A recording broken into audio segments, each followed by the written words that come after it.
Start करते हैं। आज जो टॉपिक करेंगे वो जियोग्राफी में ओशनोग्राफी का oceans and it's relief features के बारे में देखेंगे।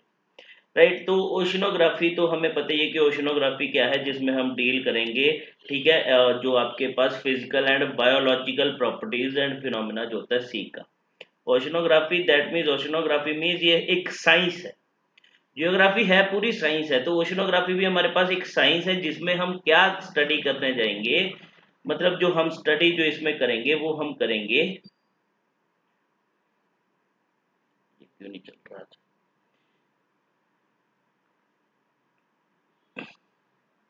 इसमें मेनली हम ओशियंस को, सीज को जो है वो स्टडी करते हैं। That means in simple word में बात करें तो फिजिकल एंड बायोलॉजिकल,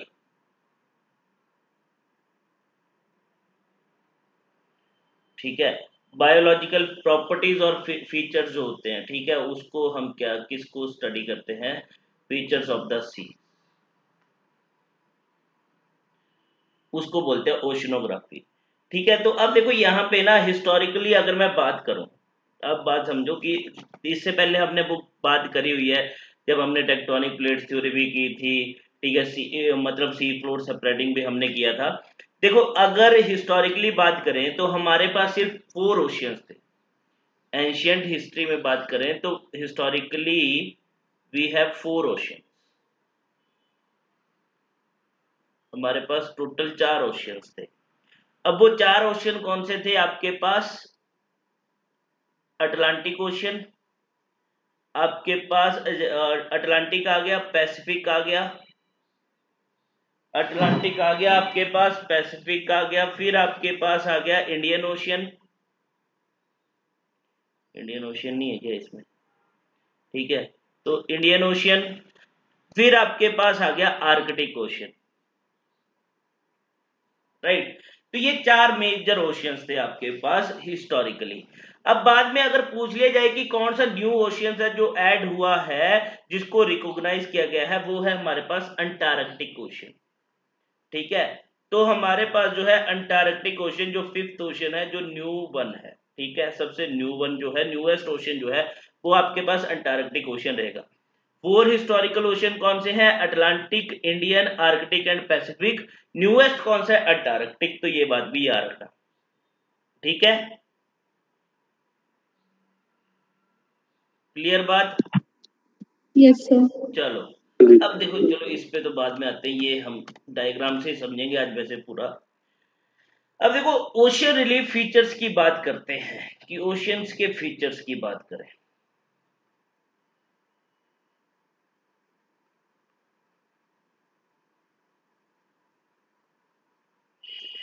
अब ओशियन रिलीफ फीचर्स की अगर मैं बात करूं तो जियोग्राफर्स ने, अभी हमने बात करी कि जो हमारे मेनली जियोग्राफर जो हैं उन्होंने टोटली 5 मेजर पार्ट्स में डिवाइड किया है ओशियंस को, मतलब 5 मेजर ओशियंस है हमारे पास।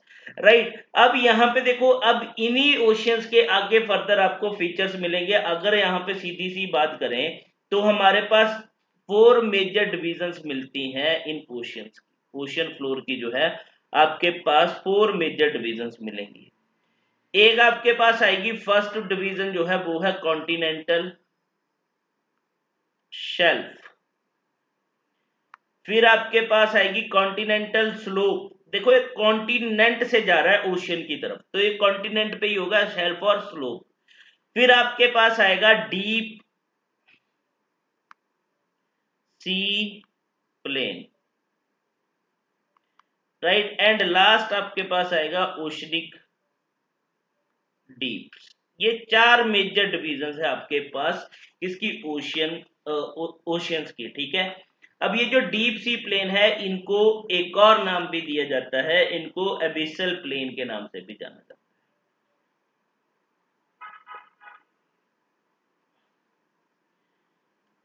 है। अब ओशनिक डीप जो हमने बात करी, इनका नाम भी आपने सुना होगा, इनको ट्रेंचेस भी बोला। क्लियर बात। तो ये आपके पास 4 मेजर डिविजन है किसकी, ओशियंस की। ठीक है, इतनी बात क्लियर हुई। Yes sir. अब देखो यहाँ पे क्या बोला कि ये जो हमारे पास ओशियन जो है, इसका जो मेजर पोर्शन जो है ओशियंस का, मैं सारे पांचों के पांचों ओशियंस की बात कर रहा हूं, जो मेजर पोर्शन जो है ओशियन फ्लोर का, कि मतलब जो ओशियन का फ्लोर जो होता है ना, उसका मेजर पोर्शन जो आपको मिलेगा वो आपको 3 to 6 किलोमीटर बिलो मिलेगा, 3 to 6 kilometre below the sea level, sea level से 3 से 6 किलोमीटर नीचे तक मिलेगा आपको। ठीक है, हाँ जी सर। चलो अब वन बाय वन हम डिस्कस करेंगे इनको। चलो अब कॉन्टिनेंटल शेल्फ, सबसे पहले हम बात करते हैं कॉन्टिनेंटल शेल्फ की। अब देखो थोड़ा सा एक डायग्राम पे ही चलते हैं, यही से समझेंगे।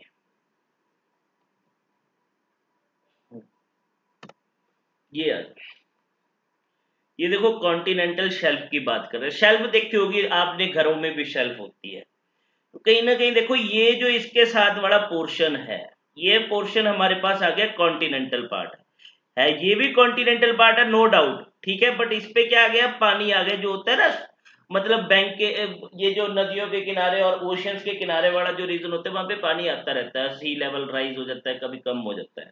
ठीक है, अगर सी लेवल राइज हो गया तो ये भी कॉन्टिनेंटल शेल्फ में आ सकता है रीजन, अगर सी लेवल राइज करके, क्योंकि पानी का लेवल राइज कर देगा तो अल्टीमेटली वो आपके पास क्या आ जाएगा, कॉन्टिनेंटल शेल्फ आ जाएगा। अब देखो कॉन्टिनेंटल शेल्फ जो होता है ये आपके पास क्या होता है, ये जेंटली स्लोपिंग सीवर्ड, ये याद रखना, ये सी वर्ड का मतलब WARD की मतलब सी की तरफ एक्सटेंशन होती है, किसकी, सी वर्ड एक्सटेंशन है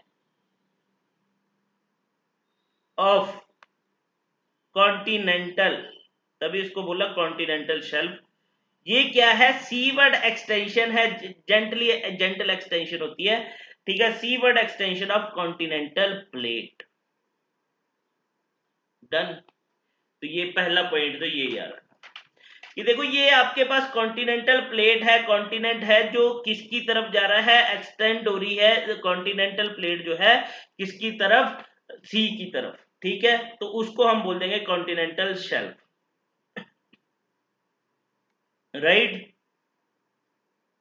हाँ जी सर। Yes, sir. तो यहाँ पे ना आपको मतलब छोटे छोटे शीज मिलेंगे, ये जो कॉन्टिनेंटल शेल्फ जो होते हैं यहाँ पे छोटे छोटे समुंदर मिलते हैं आपको, ठीक है, शैलो सीज होते हैं, मतलब छोटे नहीं बट यहाँ पे आपको समुंदर मिलते हैं। बट यहाँ पे सीधी सी बात बोले हैं, कॉन्टिनेंटल शेल्फ जो है जितने भी ओशियंस है, 5 ओशियंस है, तो पांचों ओशियंस का जो कॉन्टिनेंटल शेल्फ जो है वो टोटल एरिया जो है ओशियंस का, मतलब जितने टोटल 5 ओशियंस है उनके टोटल एरिया का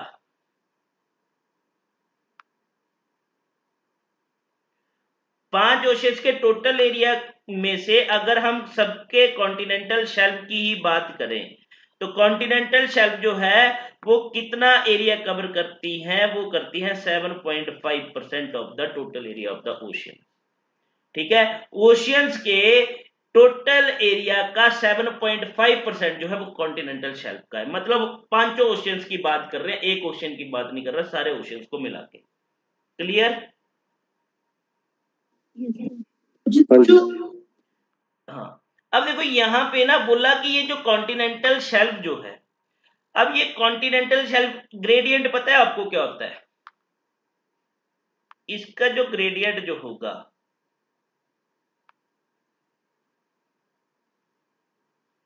ग्रेडियंट समझते हो क्या होता है, इसका ग्रेडियंट जो होगा वो 1 डिग्री और इससे लेस होगा, मतलब 1 डिग्री से ज्यादा नहीं होगा, इससे लेस होगा, ग्रेडियंट समझते हो। देखो अगर ये कोई रीजन है, ये मान के चलते, तो ये वाला जो पोर्शन है ना, दैट मीन्स ये जो थीटा हम यहां से फाइंड आउट कर रहे हैं, दिस इज ग्रेडियंट, ठीक है, ये इसका ग्रेडियंट हो गया कि कितना एंगल है, ठीक है।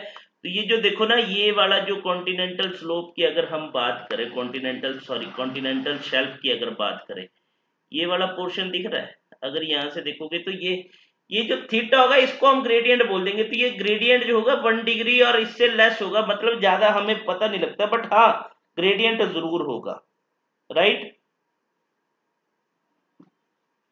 बात समझे मेरी, मैं क्या बात कर रहा हूं? Yes, sir. आवाज आ रही है दोनों को? हाँ हाँ जी जी सर. सर। हाँ, ग्रेडियंट का पता लगा कि क्या बात कर रहा हूं, तो ये याद रखना कॉन्टिनेंटल शेल्फ का जो ग्रेडियंट जो होता है वो 1 डिग्री और उससे कम होगा। डन बात? हाँ जी Yes, सर। sir. हाँ, अब देखो ये जो कॉन्टिनेंटल शेल्फ जो है ना हमारे पास, ये जो कॉन्टिनेंटल शेल्फ हुई, अब देखो ये जाके एंड हो जाएगी एक पॉइंट पे, ये यहाँ पे जाके एंड हो रही है, इस पॉइंट पे जाके एंड हो रही है, यहाँ पे एंड हो रही है। अब यहाँ पे जिस पॉइंट पे ये कॉन्टिनेंटल शेल्फ जाके एंड हो जाती है, दैट मींस एंड पॉइंट जो है कॉन्टिनेंटल शेल्फ का, उसको हम क्या बोल देंगे? शेल्फ, ये मतलब यहाँ पे क्या होगी? ब्रेक होगी, उसको नाम दे दिया जाता है शेल्फ ब्रेक।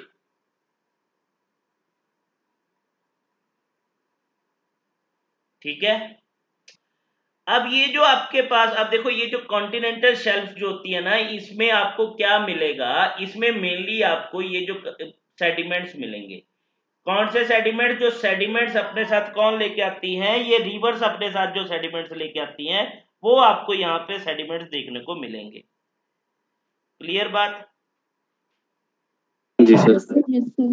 हाँ, अब देखो जो ये सेडिमेंट्स, अब देखो यहाँ पे क्या होता है, इस इन कॉन्टिनेंटल शेल्फ पे सेडिमेंट जो है वो डिपॉजिट होते रहते हैं। अब डिपॉजिट होते रहेंगे, काफी लंबे टाइम तक ये डिपॉजिट होते रहेंगे। अब देखो जब लंबे टाइम तक ये डिपॉजिट होते रहेंगे, इवन तो ये क्या बन जाते हैं फिर बाद में जो है फॉसिल फ्यूल्स में कन्वर्ट हो जाते हैं यही सेडिमेंट्स, क्योंकि इन पे जब वेट बढ़ता जाएगा, प्रेशर बढ़ता जाएगा, टेम्परेचर बढ़ता जाएगा, तो अल्टीमेटली यहाँ से फिर आपके पास क्या निकलेगा? फिर यहाँ पे आपके पास निकलेंगे fossil fuels, for example petroleum, right. ये बात समझ में आई? हाँ जी सर। हाँ, तो ऐसे होता है ये कॉन्टिनेंटल शेल्फ में। अब देखो कॉन्टिनेंटल शेल्फ की अगर मैं बात करूं तो अब ठीक है, ये मैं नहीं बोलूंगा, अब तुम देखना continental shelf, important continental shelf देखना कि कहां पे है। अब देखो ये जो हम सीधी सी बात करते हैं, ये जो कॉन्टिनेंटल शेल्फ होती है किसकी वजह से फॉर्म्ड होती है? ये मेनली फॉर्म्ड किसकी वजह से होगी? अभी देखो हमने क्या बोला कि ये जो कॉन्टिनेंटल शेल्फ जो है ये क्या है? एक्सटेंडेड पोर्शन है। किसका एक्सटेंडेड पोर्शन है? सीवर्ड साइड में कॉन्टिनेंटल प्लेट का। तो अल्टीमेटली ये जो शेल्फ जो फॉर्म होगी ये किसकी वजह से फॉर्म होगी? एक तो जब हमारे पास कॉन्टिनेंट का, जब हमारे पास क्या होगा, कॉन्टिनेंटल पार्ट जो होगा वो सबमर्ज हो जाएगा, submergence of continental part. Second region क्या रहता है कि यहां पे क्या हो सकता है, अगर राइज हो गया इन सी लेवल में, अगर सम टाइम राइज हो जाए सी लेवल में, मतलब हमें पता है कि अब सी लेवल जो है राइज कर गया, पानी का लेवल जो है, वाटर लेवल जो है वो इंक्रीज कर गया, तो अल्टीमेटली वो कॉन्टिनेंटल शेल्फ भी क्रिएट हो सकती है, जो उसके पास जो कॉन्टिनेंटल पार्ट होगा वो सबमर्ज हो जाएगा अल्टीमेटली किसके अंडर? सी के अंडर, तो वहां पे कॉन्टिनेंटल शेल्फ फॉर्म हो जाएगी।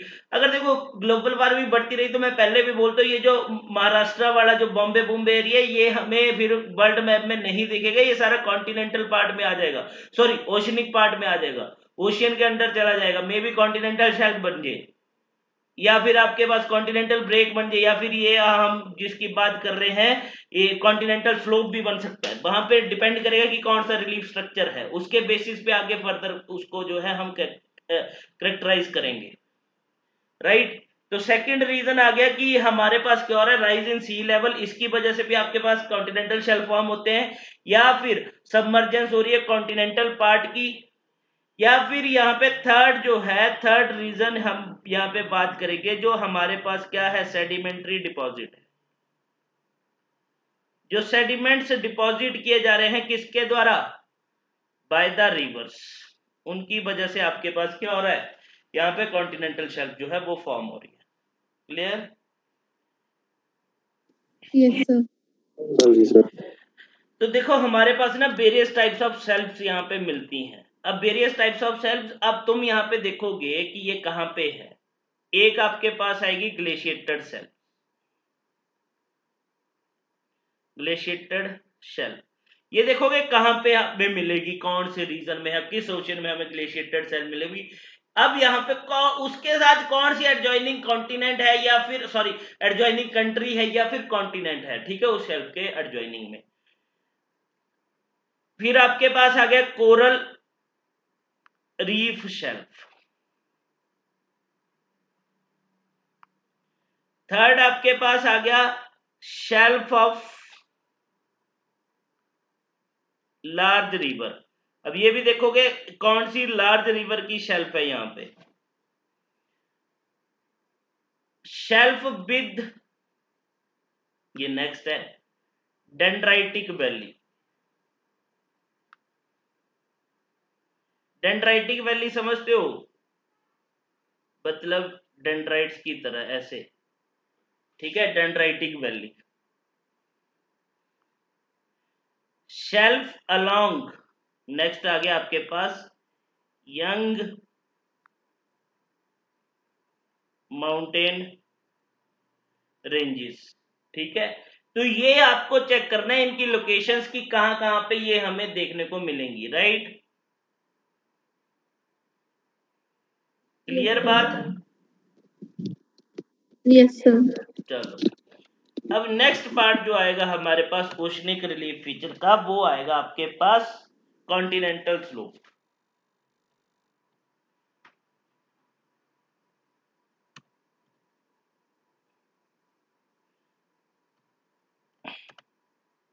यहां पे नहीं दिया है ना, इसमें नहीं दिया, ये दिया, अच्छा चलो। अब बात करते हैं कॉन्टिनेंटल स्लोप की। अब देखो जहां पे हमने बोला कि शेल्फ का जो एंड पॉइंट है उसको हमने क्या बोल दिया, शेल्फ ब्रेक, राइट। अब कॉन्टिनेंटल स्लोप जो है ये आपके पास क्या है, ये मतलब एक इंटरमीडिएट स्टेज भी हम बोल सकते हैं या इंटरमीडिएट पार्ट भी बोल सकते हैं। मतलब किसके बीच में, जहां पे कॉन्टिनेंटल शेल्फ एंड हुई, दैट मीन शेल्फ ब्रेक के बीच में। और यहाँ पे देखो इसके बाद क्या हो रहा है, जैसे ये स्लोप एंड होगा यहाँ पे आपके पास डीप ओशियन फ्लोर जो है वो स्टार्ट हो जाएगा। तो अल्टीमेटली कॉन्टिनेंटल स्लोप जो है ये क्या है आपके पास, ये स्लोप है किसके बीच में, between the outer edge of the continental shelf. Continental shelf का आउटर एज, दैट मीन्स कहां पे, between the shelf break and the starting point of the deep ocean floor. यहां से क्या हो जाएगा, फिर जैसे कॉन्टिनेंटल स्लोप एंड होगा आपके पास डीप ओशियन फ्लोर जो है वो स्टार्ट हो जाएगा। क्लियर बात? Yes sir. अब देखो एक बात तो ये बात याद रखना, साइड क्लियर हुई बात ये? जी सर, हाँ जी सर। अब देखो इसके बाद क्या है आपके पास, ये इसका जो ग्रेडियंट है। अब जैसे हमने यहां पे बात करी ग्रेडियंट की, वैसे ही आपके पास कॉन्टिनेंटल स्लोप का भी ग्रेडियंट होगा। मैंने पहले बात करी, देखो ग्रेडियंट एक बार समझ लो कि दिस वन, ये मान के चलते ये पॉइंट है हमारे पास x1/1, ये पॉइंट है हमारे पास x2/2। अब हमें यहां पे निकालना है थीटा, मतलब इसका ग्रेडियंट ये फाइंड आउट करना है। तो थीटा क्या होगा हमारे पास, x upon by sorry y upon x में ले लूंगा, y upon x, that means मैं y is equal to y2 minus y1 and x is equal to x2 minus x1, ठीक है। तो ऐसे हमारे पास ये जो है आपके पास निकलेगा ग्रेडियंट, मतलब कि ये कितना एंगल है, उस पर कितना स्लोप है, उसको बोल देते हैं ग्रेडियंट। तो इसमें याद रखना जो ग्रेडियंट जो है कॉन्टिनेंटल स्लोप का वो कितना वेरी करेगा, वो वेरी करेगा किसके बीच में, varies between 2 degree to 5 degree के बीच में, 2 से 5 डिग्री के बीच में आपके पास कॉन्टिनेंटल स्लोप का ग्रेडियंट जो है वो वेरी करता है। बट यहाँ पे बात देखो कितना लंबा ये इमेज में हमें इतनी डेप्थ इसकी दिख रही है, तो अल्टीमेटली इनकी डेप्थ बहुत ज्यादा होती है। तो अगर मैं बात करूं, ये जो कॉन्टिनेंटल स्लोप जो होते हैं ये एक्सटेंड कर देते हैं, मतलब इनकी डेप्थ की बात करूं तो 180 टू 3600 मीटर तक जो है इनकी डेप्थ हमें देखने को मिलेगी। मतलब आप यही लगा लो कि 3.5 किलोमीटर के आसपास तक जो है ये 4 किलोमीटर के आसपास तक जो है ये मतलब डेप्थ में इनकी डेप्थ जो है वेरी करती है। क्लियर बात? हाँ जी सर।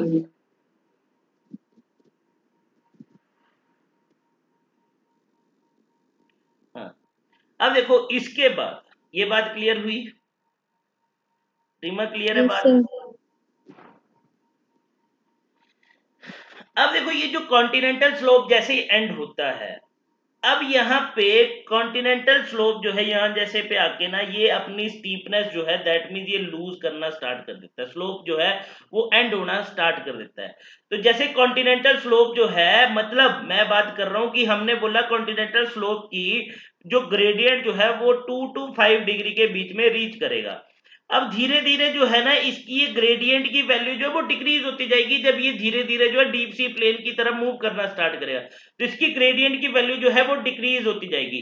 दैट मीन्स कि जब ये कॉन्टिनेंटल स्लोप का जो ग्रेडियंट है, अगर ग्रेडियंट की वैल्यू हमें 0.5 डिग्री से 1 डिग्री के बीच में जहां पे भी स्टार्ट हो, देखो हो सकता है कि आप कभी ज्योग्राफर बन गए, आप जब इसको स्टडी करोगे तो उस टाइम पे बताएंगे वो कि जी यहाँ पे ग्रेडियंट की वैल्यू क्या है।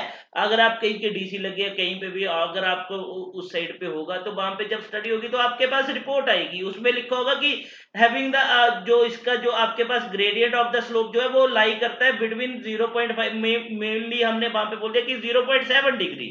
तो वहां पे आप क्या बोलोगे उसको, कि बोलेंगे कि वो कॉन्टिनेंटल स्लोप है? नहीं, वो बोलेंगे ये कौन सा पार्ट है, कॉन्टिनेंटल राइज। यहां से कॉन्टिनेंटल स्लोप एंड हो चुका है और इस पार्ट को हम बोल देते हैं कॉन्टिनेंटल राइज। है कॉन्टिनेंटल ही स्लोप है, बट बस वहां पे हमने ग्रेडियंट की वैल्यू जब किसके बीच में होगी, 0.5 डिग्री या 1 डिग्री के बीच में होगी, जब इसके बीच में लाई करेगी तो उस पोर्शन को हम बोल देते हैं क्या, कॉन्टिनेंटल राइज। क्लियर बात? हाँ जी सर। और Yes, यही sir. कॉन्टिनेंटल राइज जो है वो किसके साथ मर्ज होता है, डीप सी प्लेन के साथ। फिर आपके साथ आपका कौन सा पार्ट जो है वो स्टार्ट हो जाएगा, डीप सी प्लेन और एबिसल प्लेन भी इसको बोलते हैं।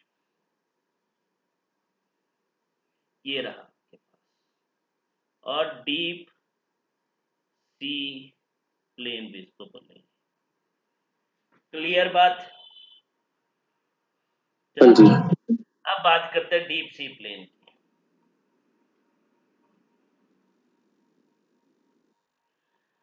एबिसल प्लेन और डीप सी प्लेन की बात करते हैं। जनरली ये जो आपके पास एबिसल प्लेन और डीप सी प्लेन जो है, ये आपके पास क्या है, फ्लैटेस्ट एंड स्मूथेस्ट रीजन है किसका, ओशियन का। तो ये याद रखना। तो ये ओशियन फ्लोर का 40% टोटल ओशियंस के, मतलब जितने भी टोटल ओशियंस हैं, 5 ओशियंस के जितने भी टोटल एरिया का 40% ऑफ द एरिया जो है वो डीप सी प्लेन है, और एबिसल प्लेन भी हम बोल सकते हैं।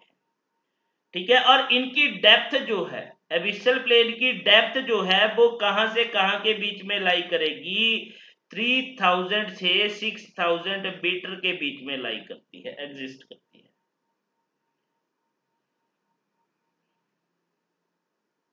ठीक है,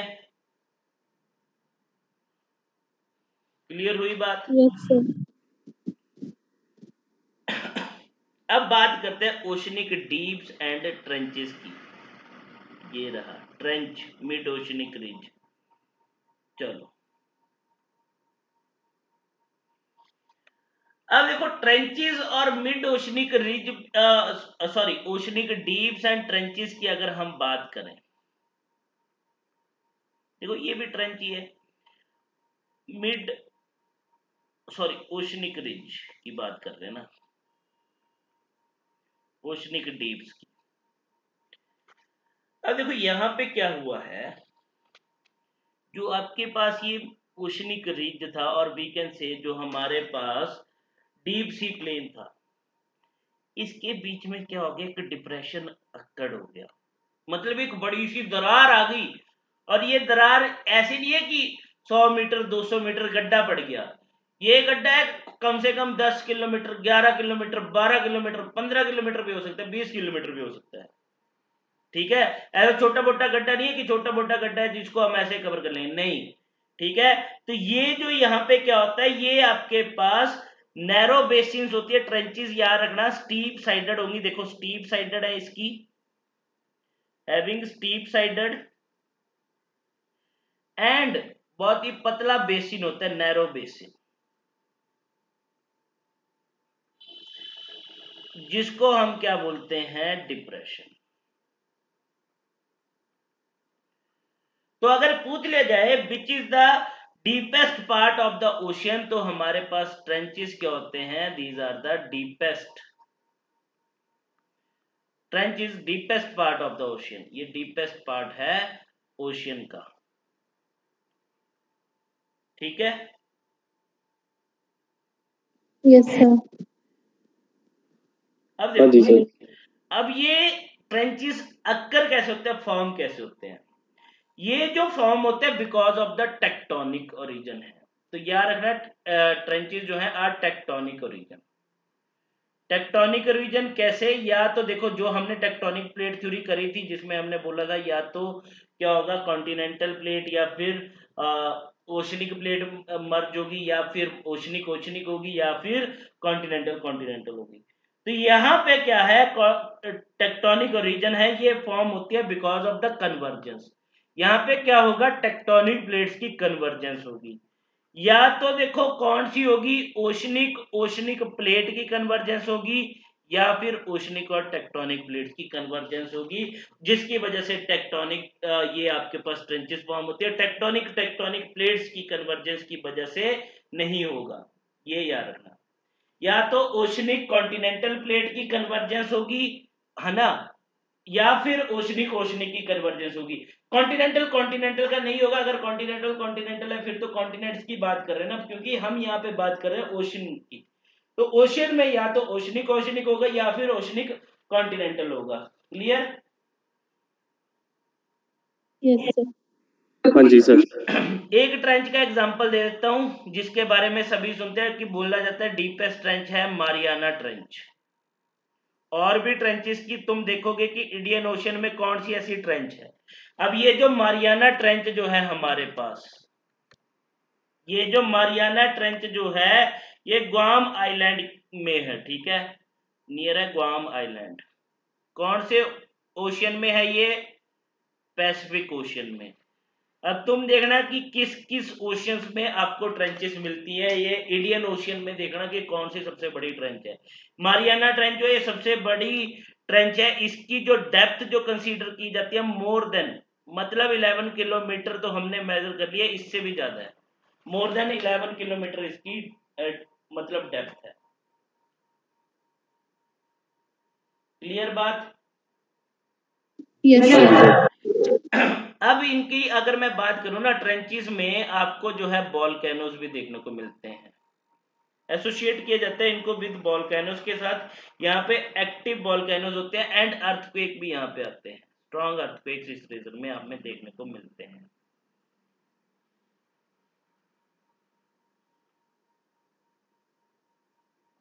एक और इसमें बात चेक करना कि टोटल अभी तक कितने ओशनिक डीप जो है वो मेजर हो चुके हैं, मतलब फाइंड आउट कर लिए हैं, मतलब कितनी ट्रेंचेस जो है अभी तक हमने जो है वो एक्सप्लोर की है, और कितनी पैसिफिक ओशियन में है, कितनी इंडियन ओशियन में है, कितनी अटलांटिक में है, ये सब कुछ देख लेना कि किस ओशियन में कितनी है, किस में कितनी है। क्लियर बात? Yes, sir. हाँ जी सर। चलो, ये तो हो गया मेजर रिलीफ फीचर्स। अब आ जाओ थोड़ा सा माइनर रिलीफ फीचर पे।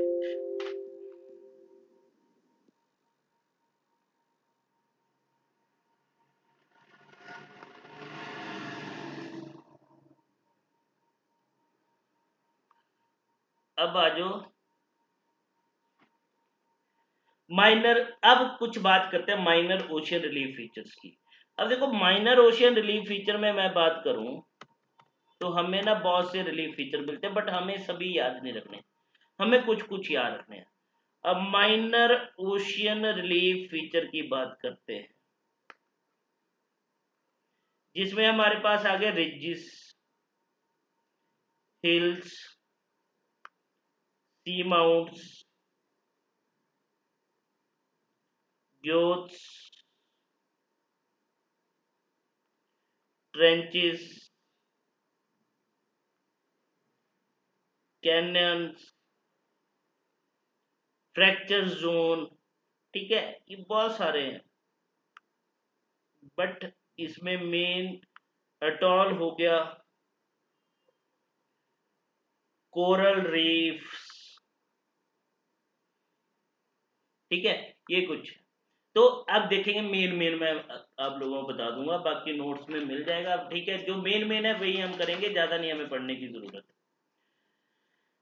देखो यहाँ पे ना एक पार्ट दिख रहा है मिड ओशनिक रिज का, ये पहले इसकी बात। अब मिड ओशनिक रिज है क्या? ये जो फॉर्म होता है ना, ये because of the plate tectonics theory की वजह से फॉर्म हुआ। अब मिड ओशनिक रिज क्या है? ये आपके पास generally sea floor mountain system है। अगर पूछ ले जाए but is mid oceanic ridges, तो वहां पे एक आपको ऑप्शन मिलेगा सी फ्लोर माउंटेन सिस्टम, या फिर जैसे भी पूछ सकते हैं कि सी फ्लोर माउंटेन सिस्टम किसका पार्ट है, तो वो मिड ओशनिक रिज का पार्ट है। अब देखो यहाँ पे इसकी डेप्थ की बात करूं तो 2600 मीटर से मतलब 2000 मीटर और 2600 मीटर के बीच में इसके पास मिलेंगी। ठीक है, यहाँ पे देखो मिड ओशनिक रिज हमें कहां पे ये देखने को मिलता है, जहां पे सी फ्लोर स्प्रेडिंग जो है टेक्स प्लेस हुई, क्योंकि सी फ्लोर स्प्रेडिंग हम पहले कर ली है ना हमने, किया था ना सी फ्लोर स्प्रेडिंग। अब ये जो सी फ्लोर स्प्रेडिंग हुई है मिड ओशनिक रिज कहां पे फॉर्म होता है? जहां पे ये जो सी फ्लोर स्प्रेडिंग हुई, बट कौन सी बाउंड्री में हुई?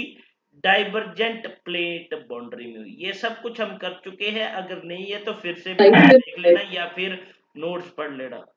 ठीक है, नोट से रिवाइज कर लेना। सी फ्लोर स्प्रेडिंग हुई अलोंग डाइवर्जेंट प्लेट बाउंड्री पे, वहां पे क्या फॉर्म होगा? मिड ओशनिक रिजेस फॉर्म होते हैं। ठीक है, तो ये बात याद रखना। क्लियर बात? Yes sir. Right, clear. हाँ जी सर। अब आ जाओ सी माउंट पे। अब ये सी माउंट क्या है? देखो तुम्हें दिख रहा ही होगा, माउंटेन है सी के अंदर, उसको छोटा नाम दे दिया सी माउंट।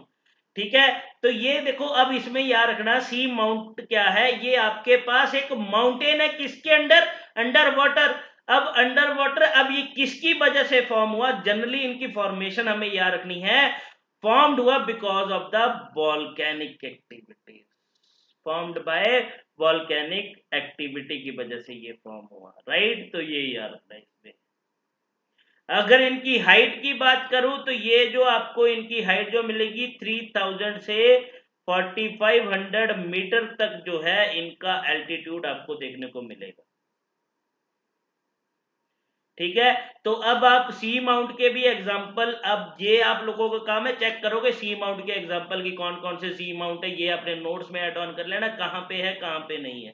ठीक है, मतलब ये सी माउंट कहां पे है। क्लियर बात? Yes sir. अब बात करते हैं, हाँ जी। नेक्स्ट आ गया सबमरीन कैनियंस।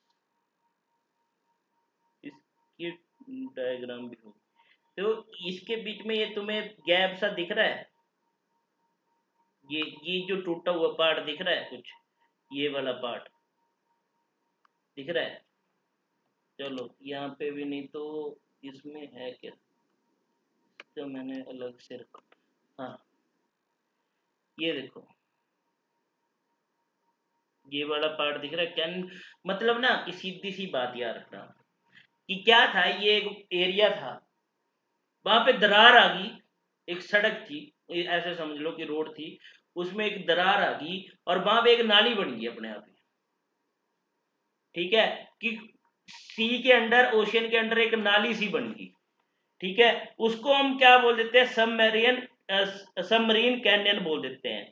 ठीक है, तो ये जनरली देखो आपको कहां पे मिलती है सबमरीन कैनियन, क्या होता है, ये स्टीप साइडेड वैली होती है, इसको याद रखना, is a steep sided valley. ठीक है, जो कहां पे कट होती है, कट इनटू दी, किसमें कट हुई है, कॉन्टिनेंटल शेल्फ में या स्लोप में,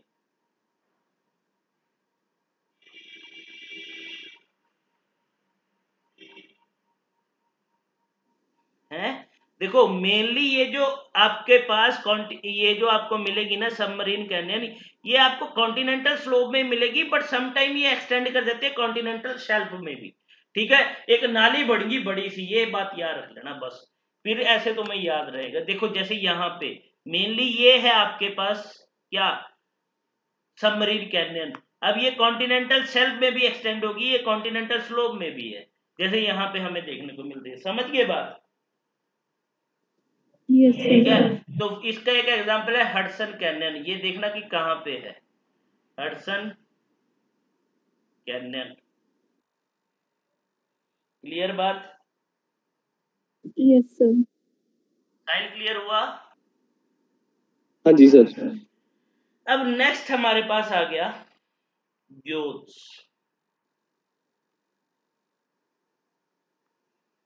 यहाँ पे ये है ना ग्योत। अब देखो यहाँ पे देखो, थोड़ा सा ये तुम्हें ना माउंटेन टाइप का दिखेगा। अब देखो तुम बोलोगे सर ये भी सी माउंट है, ये भी माउंटेन की तरह है, डिफरेंस क्या है, ये नॉर्मली माउंटेन की तरह है। ठीक है, यहाँ पे जो इसके ऊपर जो आपको मिलेगा ये काइंड ऑफ दिस मिलेगा, इसके ऊपर का टॉप वाला एंड जो मिलेगा वो आपके पास फ्लैट एंड होगा। ठीक है, तो इनको ग्योत को एक और नाम भी दिया जाता है टेबल माउंट, क्योंकि इसका जो है ये टेबल की तरह माउंटेन है। ठीक है, टेबल लाइक स्ट्रक्चर होता है तो इसको टेबल माउंटेन भी बोल देते हैं। ये भी किसकी वजह से होता है, वॉल्केनिक माउंटेन है, वॉल्केनोस की वजह से फॉर्म होता है। ठीक है, बट इसका क्या होगा, फ्लैट टॉप होगा, टेबल माउंट तभी बोलते हैं क्योंकि टेबल की तरह जो है इसकी शेप होती है। क्लियर बात? Yes, sir. हाँ,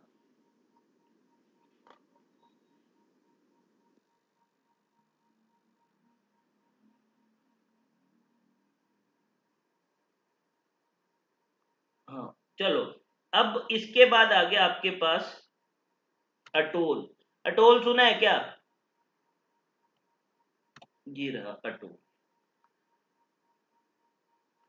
ठीक है, चलो इसमें भी देखो अब क्या है, यहाँ पे एक आपके पास आता है अटोल, एक आपके पास आता है लगून। दोनों में डिफरेंस क्या है? देखो अटोल क्या है, इसको कोरल अटोल भी बोलते हैं। ठीक है, क्योंकि ये जो क्या होता है कि किसकी वजह से होता है, कोरल की वजह से बना होता है, कोरल रीफ की वजह से फॉर्म होता है।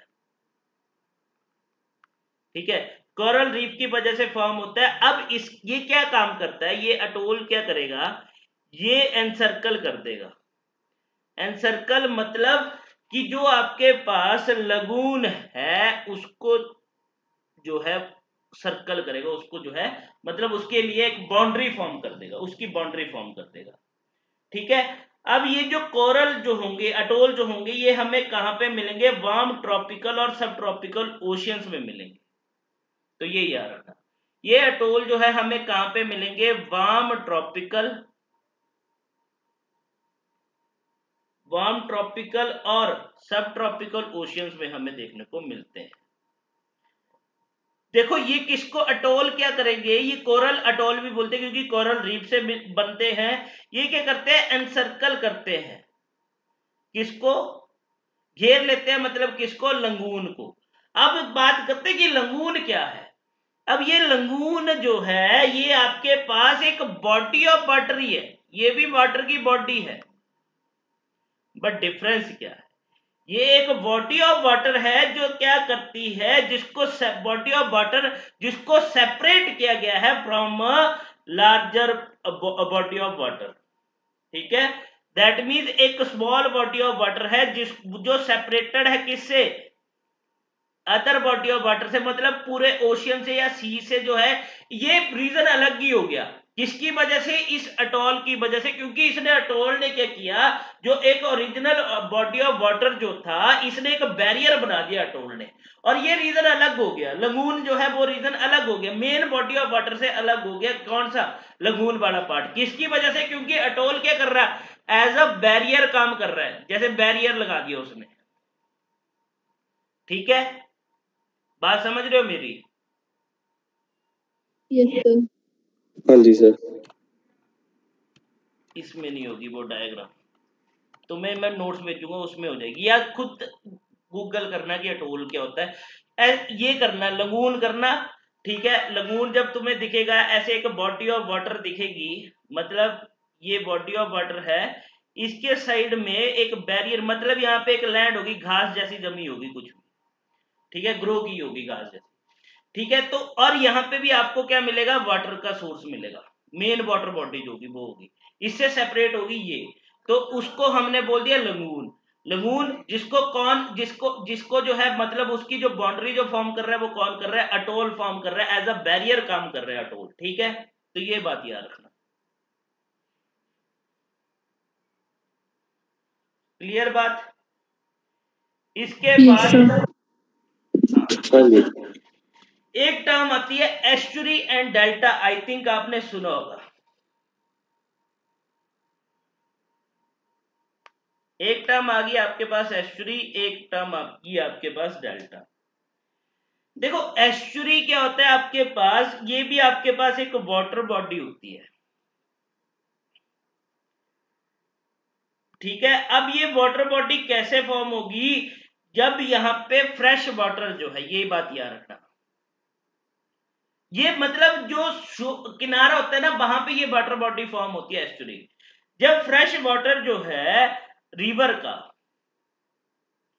फ्रेश वाटर ऑफ रिवर, वो किसके साथ जाके मिलेगा, salt water of the ocean, ocean के साल्ट वाटर से जाके मिलता है, उसको हम क्या बोल देते हैं, एस्चुरी, ठीक है।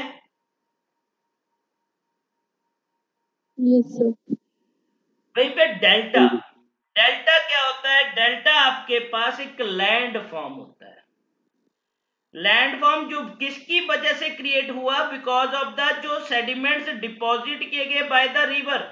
अब उसने एक लैंड फॉर्म वहां पे बना दिया, जो क्या कर रहा है, ठीक है, मतलब ये जो रिवर जो है, सी के किनारे पे जो सेडिमेंट जो है वो क्या कर देता है, एक डिपॉजिट करते रहते हैं, जिसकी वजह से एक डेल्टा, जो एक लैंड फॉर्म क्रिएट हो जाता है, उसको हम बोलेंगे डेल्टा। अब इसकी जो शेप होगी ना, ये डेल्टा जो किस शेप में होगा, लाइक ट्राइंगुलर शेप में होगा, ठीक है। बट इसकी जो शेप होती है एस्चुरी की, like a funnel like structure होता है इसका, जैसे फनल होती है ना वैसे स्ट्रक्चर होता है। अब यहां पे बात करें एस्चुरी का, तो Narmada and Tapti, Narmada and Tapti river जो है वो क्या फॉर्म करती हैं, वो एस्चुरी फॉर्म करती हैं। वहीं पे डेल्टा की बात करें तो आपके पास महानदी, गोदावरी, कृष्णा, कावेरी, ठीक है, ब्रह्मपुत्रा, गंगा, ये सब क्या फॉर्म करती हैं, डेल्टा फॉर्म करती हैं। एक और बात, जो डेल्टा के सराउंडिंग जो लैंड होती है ना, वो फर्टाइल लैंड होती है। तो इस लैंड को जो यूज किया जाता है वो किस पर्पस के लिए किया जाता है, एग्रीकल्चर पर्पस के लिए किया जाता है। बट एस्चुरी के जो नियर अबाउट जो लैंड होती है वो फर्टाइल नहीं होती, रीजन जो होता है वो फर्टाइल नहीं होता। बट यहाँ पे जो आपको मिलेगा, इसको किसके लिए यूज किया जाता है, फॉर फिशिंग एक्टिविटीज के लिए यूज किया जाता है। क्लियर बात? Yes, sir. ठीक है, साहिल क्लियर हुआ? हाँ जी सर। तो ये था हमारे पास ओशियंस के बारे में। अब इसके बाद जो है नेक्स्ट लेक्चर में जो हम डील करेंगे, कल जो लेक्चर करेंगे उसमें हम बात करेंगे किसके बारे में, उसमें हम टाइड्स को डील करेंगे, राइट। टाइड्स वगैरह और करंट्स वगैरह जो है वो डील करेंगे। क्लियर बात? हाँ जी। Yes, sir. ठीक है।